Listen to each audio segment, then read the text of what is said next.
딩모니의 오디오 극장에 잘 오셨습니다. 어서 들어오시죠. 안녕하세요, 딩모니입니다. 제가 저번에는 파리 올림픽의 마스코트 이야기 들려드렸는데요. 이 프랑스 혁명 때 모자를 마스코트로 또 만들었다는 게 굉장히 인상적이었습니다. 자, 오늘은 아프리카로 한번 떠나볼까요? 아프리카의 국가 수단의 이야기인데요. 수단, 솔직히 우리에게 정말 익숙한 국가는 아니지만 우리나라와 좀 비슷한 역사를 갖고 있길래 준비해봤습니다.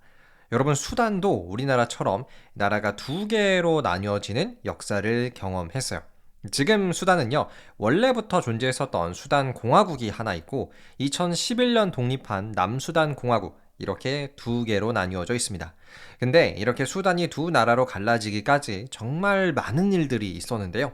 오늘은 수단에서 어떤 일들이 있었는지 함께 알아가 보도록 하시죠. 끝까지 함께 해주셔서 수단은 이래서 갈라졌구나, 우리나라랑은 이런 게 많이 다르구나 모두 알고 가셨으면 좋겠습니다. 바로 시작할게요.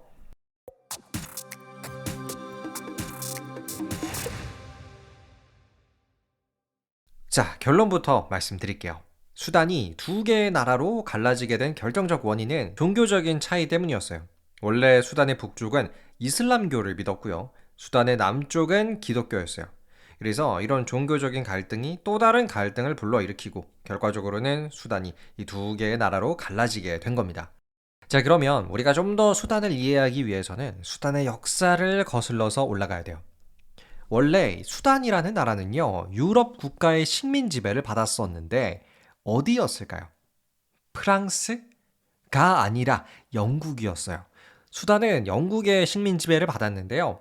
근데 영국이 이 수단을 식민 지배할 때 좀 못된 짓을 해요. 어떤 거랬냐면 그 수단에서 민족주의라고 하죠. 하나의 민족으로 똘똘 뭉치는 이런 행동들을 이런 거를 방지하기 위해서 영국은 당시 수단의 북쪽한테 의도적으로 특혜를 주고요. 수단의 남쪽은 또 의도적으로 차별을 해요.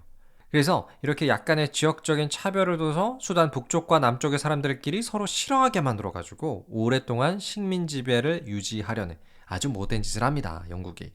하지만 영국의 수단 식민 지배는 1956년에 끝나요. 1956년에 수단이 독립을 했거든요. 근데 이 과정에서 결국 우려했던 일이 일어납니다. 당시 수단의 정부를 엘리트들이었던 수단 북쪽 사람들이 다 가져가는 거예요. 그럼 당연히 수단 남쪽 사람들은 화가 났겠죠. 그래서 수단의 남과 북은 서로 전쟁, 즉 내전을 합니다. 이게 1차 수단 내전인데요. 1955년부터 1972년까지 거의 20년 이상 내전이 지속이 돼요. 당연히 이 내전의 피해는 수단의 국민들이 받고요. 결과적으로 1972년 수단 남부 지역에 어느 정도 자치 지역을 만드는 게 확정이 돼서 화해는 합니다. 하지만 한 50만 명에서 100만 명에 가까운 수단 사람들이 이미 희생된 뒤였어요. 자, 그런데 이렇게 어렵게 얻은 수단의 평화는 또 얼마 못 가요. 왜냐하면 당시 수단의 대통령이었던 누메일이 대통령 때문이었는데요. 이 사람은 수단이라는 나라 전체를 이슬람화하려고 했어요.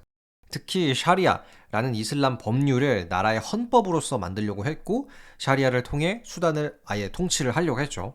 하지만 아까도 말씀드렸지만 수단의 남쪽은 이슬람교가 아니라 기독교 지역이잖아요. 그래서 이런 수단 대통령의 이슬람화 선언에 반대할 수밖에 없었어요. 이게 결국에는 2차 수단 내전으로 이어집니다.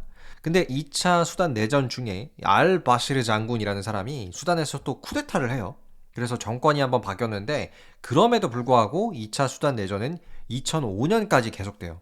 이 2차 수단 내전에서는 더 많은 사람이 죽었어요. 한 100만 명에서 250만 명 가까운 사람이 희생됐습니다. 2005년에 수단 내전은 종식이 됐고요. 약 6년의 시간이 흐른 끝에 결과적으로 남쪽의 수단은 남수단 공화국이라는 이름으로 아예 새로운 나라가 돼요. 차별을 견디지 못하고 아예 다른 나라로 독립을 해버린 거죠. 근데 여기서도 또 문제가 생기는 게, 이렇게 남수단 공화국이 딱 됐으면 본인들끼리 하나로 좀 똘똘 뭉쳐서 잘 살아봐야 되잖아요. 근데 바로 남수단 내전이라고 해서 또 서로 간에 전쟁을 합니다. 그래서 2020년까지 남수단 내전은 이어졌어요. 2020년에 공식적으로 남수단 내전은 종전 선언을 하긴 했지만 여전히 이 소규모의 내전이 계속해서 이어지는 상황이고요. 언제쯤 평화가 찾아올지 알 수가 없는 그런 비극적인 상황입니다. 자, 그럼 오늘의 수단 이야기는 여기까지입니다. 끝!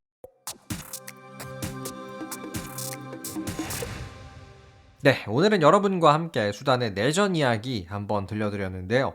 이 평화라는 게 정말 쉽지 않구나라는 생각이 들어요. 물론 수단 내전의 근본적인 원인은 종교적인 갈등 혹은 영국 식민지 시절의 기억 등등이 있겠지만 뭔가 거대한 리셋을 하고 그래 우리 앞으로는 싸우지 말고 잘 살아보자.